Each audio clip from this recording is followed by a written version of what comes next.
Hello, all. Welcome back. Dr. Brandy Payne here, Financial Literacy One-on-One. Happy holiday. I hope you had a great holiday celebrating, hopefully, people who are thankful for you and love you. I apologize for the delay, but I was doing that. I was celebrating with my family. Okay, on to my pro financial tip for this week. Remember, my pro financial tip should be very applicable and relatable to your everyday personal financial life, because I want you to live your best personal financial life. First week, I discussed savings. Okay. Second week, I discussed budgeting and how to allocate a certain portion of your income for savings. All right. So what do you do next? What do you do after you've allocated a certain portion of your income for savings? Today, I want to discuss financial goals. That's my third pro financial tip. So let's say that I understand, Dr. Brandy, I understand the importance of savings. I understand your 50-30-20 rule for budgeting. I have an amount that I want to allocate towards savings. Where do I put it? First, I want you to start with setting your financial goals. What are your plans for that savings? Do you want to pay off debt?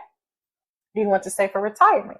Are you saving for a vacation? Right? What are you saving for? Your child's future college education. So depending upon how you or why you're saving will determine which financial instruments or products you put that savings in.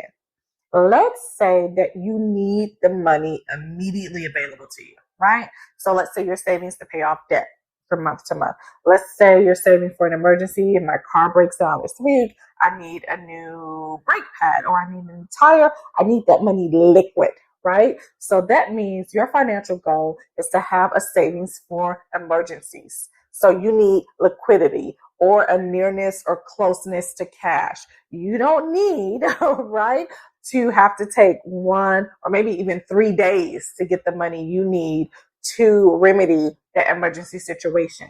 So you may opt to put the money you've allocated for your savings into something that alludes to that, right? You may opt to put it in a savings account at your financial institution. As I've stated over the last few videos, savings accounts are increasing in their interest rates, right? So a savings account is just a financial product that you can set up at any financial institution, right? It's an account that is opposite from a checking account because there are certain restrictions or limitations as it applies to your withdrawals. As I stated in my very first video, I worked in the financial industry, services industry for over 7+ years, right? So a savings account is opposite from a checking account because you have a limited amount of transactions that you can complete every month without penalty, right? You probably realize with your checking account, you have a debit card and you have instant access to that money. You can swipe it 1,000 times, 500 times, 30 times per month without penalty. Savings account is opposite of that because the goal of that savings account is to save.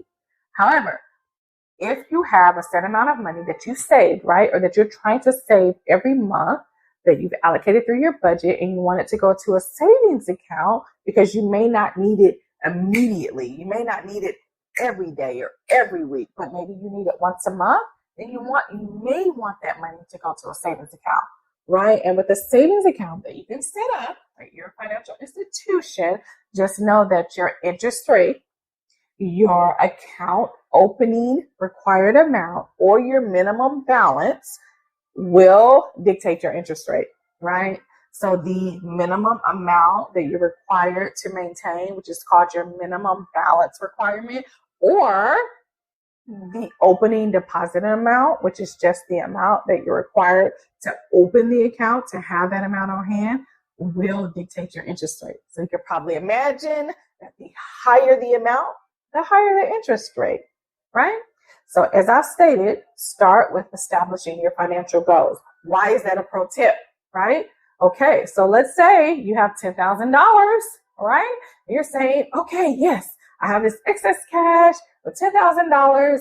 I don't know what I'm going to do with it, so I'm just going to open a savings account, right? And you have not evaluated your financial situation.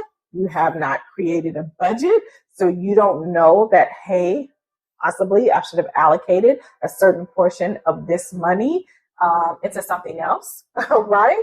And so now every week you're withdrawing money, or every other day you're withdrawing money from that savings account. You will end up with a penalty, right? The most common or the traditional amount of withdrawals that you can withdraw from a savings account every month typically is around 5 or 6. So if you withdraw more than 5 or 6 times from that savings account, and most financial institutions have a certain restriction about how you withdraw that money. Is it a transfer? Are you coming into the bank? Is it via an ATM? So you should be well aware of that as well. You will be charged a penalty, right? Which is the opposite. If you're trying to save money, you don't want to be charged money. So a pro financial tip is to set some financial goals for that savings that I have stressed in the second video and through my budget video.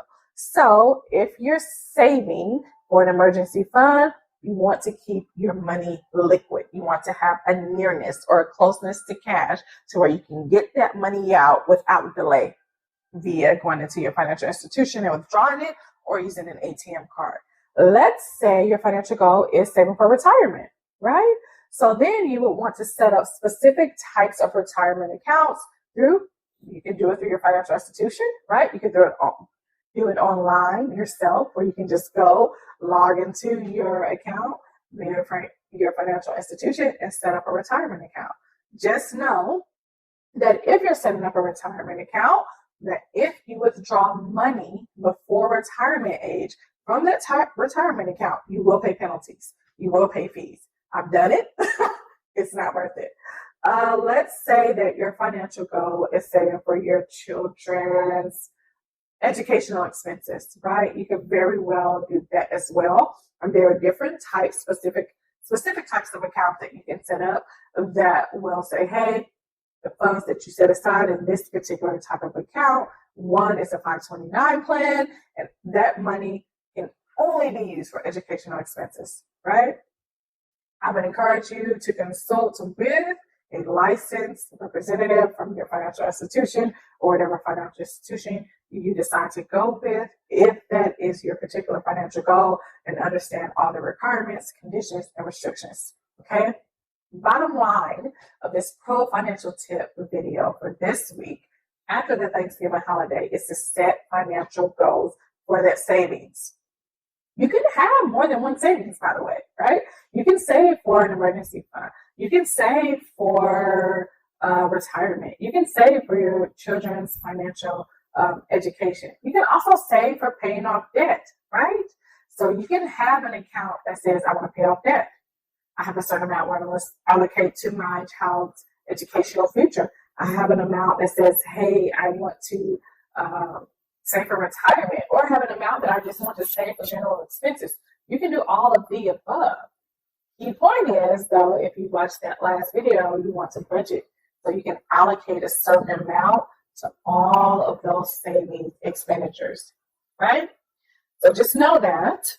Be purposed in your spending, as I've stressed with the budget video, and be very purposed in your savings. And I can tell you, if you watch the video that I dedicated to my grandfather, right?